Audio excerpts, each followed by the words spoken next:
ओम नमो भगवते वासुदेवाय नमः। ओम नमो नारायणाय नमः। जय श्री कृष्णा, जय श्री कृष्णा, जय श्री कृष्णा। बंधुजनों, आज हम माघ मास स्नान अध्याय का छठा भाग सुनेंगे। इस अध्याय में माघ स्नान के लिए मुख्य मुख्य तीर्थ और नियम क्या है, इसके बारे में जानेंगे। इससे पहले 5 वीडियो अपलोड किए जा चुके हैं, आप उन्हें भी अवश्य ही देखें।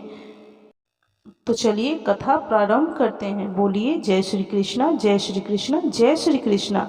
राजा दिलीप ने पूछा, हे मुनीश्वर, आप इक्ष्वाकु वंश के गुरु और महात्मा हैं, आपको नमस्कार है। माघ स्नान में संलग्न रहने वाले पुरुषों के लिए कौन कौन से मुख्य तीर्थ हैं, उनका विस्तार के साथ वर्णन कीजिए, मैं सुनना चाहता हूँ। वशिष्ठ जी ने कहा, राजन, माघ स्नान आने पर बस्ती से बाहर जहाँ कहीं भी जल हो, उसे सब ऋषियों ने गंगा जल के समान बतलाया है। तथापि मैं तुमसे विशेषतः माघ स्नान के लिए मुख्य मुख्य तीर्थों का वर्णन करता हूँ। पहला है तीर्थराज प्रयाग। वह बहुत विख्यात तीर्थ है। प्रयाग सब तीर्थों में कामनाओं की पूर्ति करने वाला तथा धर्म, अर्थ, काम, मोक्ष चारों पुरुषार्थों को देने वाला है। उसके सिवा नैमिषारण्य, कुरुक्षेत्र, हरिद्वार, उज्जैन, सरयू, यमुना, द्वारका, अमरावती, सरस्वती और समुद्र का संगम, गंगा सागर संगम, कांची, त्र्यंबक तीर्थ, सप्त गोदावरी का तट, कालाजर, प्रभास, बद्रिका आश्रम, महालय, ओंकार क्षेत्र, पुरुषोत्तम क्षेत्र, जगन्नाथपुरी, गोकर्ण, भृगुकर्ण, भृगुतुंग, पुष्कर, तुंगभद्रा, कावेरी, कृष्णावेणी, नर्मदा, सुवर्णमुखी तथा वेगवती नदी, ये सभी माघ मास में स्नान करने वालों के लिए मुख्य तीर्थ है। गया नामक जो तीर्थ है वह पितरों के लिए तृप्तिदायक और हितकर है। ये भूमि पर विराजमान तीर्थ है जिनका मैंने तुमसे वर्णन किया है। राजन, अब मानस तीर्थ बतलाता हूँ, सुनो। उनमें भली भांति स्नान करने से मनुष्य परम गति को प्राप्त होता है।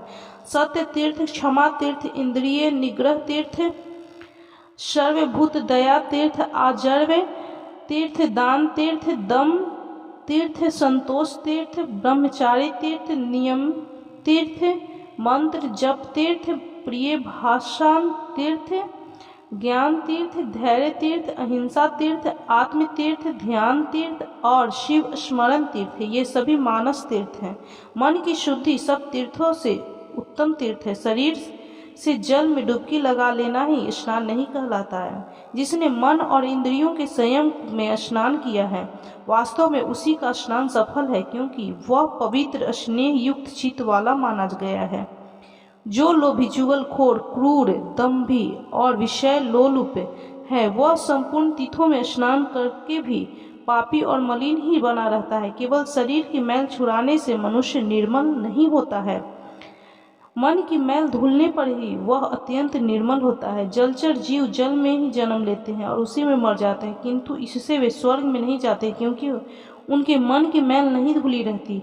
विषयों में जो अत्यंत आसक्त होती है, उसी को मानसिक मल कहते हैं। विषयों की ओर से वैराग्य हो जाना ही मन की निर्मलता है।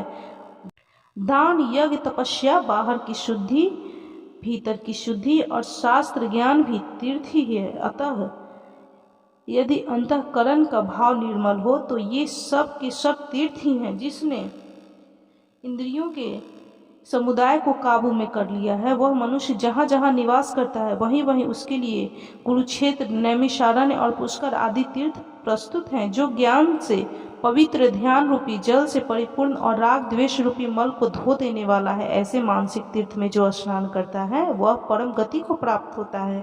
राजन, यह मैंने तुम्हें मानस तीर्थ का लक्षण बताया है। अब भूतल के तीर्थों की पवित्रता का कारण सुनो।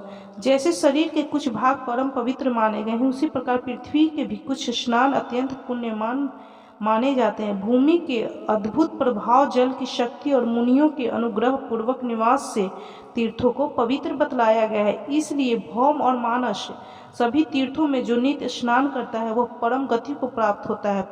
प्रचुर दक्षिणा वाले अग्निष्टोम आदि यज्ञों से यजन करने वाले भी मनुष्य उस फल को नहीं पाता जो उसे तीर्थों में जाने से प्राप्त होता है। जिसके दोनों हाथ, दोनों पैर और मन भली भांति काबू में हो, जो विद्या, तप और कीर्ति से संपन्न हो, वह तीर्थ के फल का भागी होता है। जो प्रतिग्रह से निवृत्त, जिस किसी वस्तु से भी संतुष्ट रहने वाला, अहंकार से मुक्त है, वह तीर्थ के फल का भागी होता है। श्रद्धा पूर्वक एकाग्रचित हो तीर्थों की यात्रा करने वाला धीर पुरुष कृत्य घन हो, जो भी शुद्ध हो जाता है। फिर जो शुद्ध कर्म करता है उसकी तो बात ही क्या है। वह मनुष्य पशु पक्षियों की योनि में नहीं पड़ता, बुरे देश में जन्म नहीं लेता, दुख का भागी नहीं होता, स्वर्गलोक में जाता और मोक्ष का उपाय भी प्राप्त कर लेता है। अश्रद्धालु, पापात्मा, नास्तिक, संययात्मा और केवल युक्तिवाद का सहारा लेने वाले ये 5 प्रकार के मनुष्य तीर्थ फल के भागी नहीं होते। जो शास्त्रोक्त तीर्थों में विधि पूर्वक विचरते हैं और सब प्रकार के द्वंद्वों को सहन करते हैं, वे धीर मनुष्य स्वर्गलोक में जाते हैं।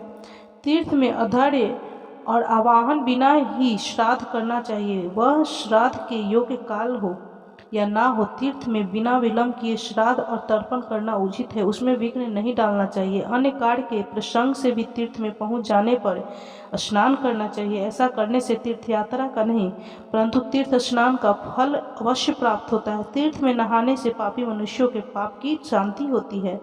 जिनका हृदय शुद्ध है उन मनुष्यों को तीर्थ शास्त्रोक्त फल प्रदान करने वाला होता है। जो दूसरे के लिए तीर्थ यात्रा करता है वह भी उसके पुण्य का 16वां अंश प्राप्त कर लेता है। कुश की प्रतिमा बनाकर तीर्थ के जल में उसे स्नान करवाएं। जिसके उद्देश्य से उस प्रतिमा को स्नान कराया जाता है वह पुरुष तीर्थ स्नान के पुण्य का 8वां भाग प्राप्त करता है। तीर्थ में जाकर उपवास करना और सिर के बालों का मुंडन कराना चाहिए। मुंडन से मस्तक के पाप नष्ट हो जाते हैं। जिस दिन तीर्थ में पहुंचे उसके पहले दिन उपवास करें और दूसरे दिन श्राद्ध एवं दान करें। तीर्थ के प्रसंग में मैंने श्राद्ध को भी तीर्थ बतलाया है। यह स्वर्ग का साधन तो है ही, मोक्ष प्राप्ति का उपाय भी है। इस प्रकार नियम का आश्रय ले माघ स्नान में व्रत ग्रहण करना चाहिए और उस समय ऐसी ही तीर्थ यात्रा करनी चाहिए। माघ स्नान में करने वाला पुरुष सब जगह कुछ न कुछ दान अवश्य करे। बेर, केला और आंवले का फल, सेर भर घी, सेर भर तिल, पान 1 आढ़क, 16 सेर चावल, कुमड़ा और खिचड़ी, ये 9 वस्तुएं प्रतिदिन ब्राह्मण को दान करनी चाहिए। जिस किसी प्रकार हो सके माघ स्नान को व्यर्थ नहीं जाने देना चाहिए। किंचित सूर्योदय होते होते माघ स्नान करना चाहिए तथा माघ स्नान करने वाले पुरुष को यथाशक्ति शौच, संतोष आदि नियमों का पालन करना चाहिए। विशेषतः ब्राह्मणों और साधु सन्यासियों को पकवान भोजन कराना चाहिए। जाड़े का कष्ट दूर करने के लिए बोझ सूखे काठ दान करें। रुई भरा अंगा, शैया, गद्दा, यज्ञोपवीत, लाल वस्त्र, रुईदार रजाई, जायफल, लौंग, बहुत से पान, विचित्र विचित्र कंबल, हवा से बचाने वाले गृह, मुलायम जूते और सुगंधित उपटन दान करें। माघ स्नान पूर्वक घी, कंबल, पूजन सामग्री, काला अगर, धूप, मोती पत्ती वाले दीप और भांति भांति के नैवेद्य से माघ स्नान जनित फल की प्राप्ति के लिए भगवान श्री हरि विष्णु माधव की पूजा करें। माघ स्नान में डुबकी लगाने से सारे दोष नष्ट हो जाते हैं और अनेकों जन्मों के उपार्जित पूर्ण महापाप तत्काल विलीन हो जाते हैं। यह माघ स्नान ही मंगल का साधन है। यही वास्तव में धन का उपार्जन है तथा यही इस जीवन का फल है। भला माघ स्नान मनुष्यों को कौन कौन से कार्य नहीं सिद्ध कराता? वह पुत्र, मित्र, कलत्र, राज्य, स्वर्ग तथा मोक्ष भी देने वाला है। अतः यह 6ठा अध्याय माघ मास स्नान का संपन्न हुआ। तो बोलिए ओम नमो भगवते वासुदेवाय नमः। ओम नमो नारायणाय नमः। जय श्री कृष्णा, जय श्री कृष्णा, जय श्री कृष्णा। इससे पहले 5 वीडियो 5 अध्याय का अपलोड किया जा चुका है, आप उसे अवश्य सुनें और इस 6ठे अध्याय को जितना हो सके शेयर करें। यदि आपके द्वारा इस कथा महात्म्य को कोई और सुनेगा तो उसका पुण्य फल भी आपको जरूर प्राप्त होगा। यदि वीडियो अच्छी लगी हो तो कृपया लाइक कीजिए, शेयर कीजिए और चैनल को सब्सक्राइब करना बिल्कुल भी ना भूलें।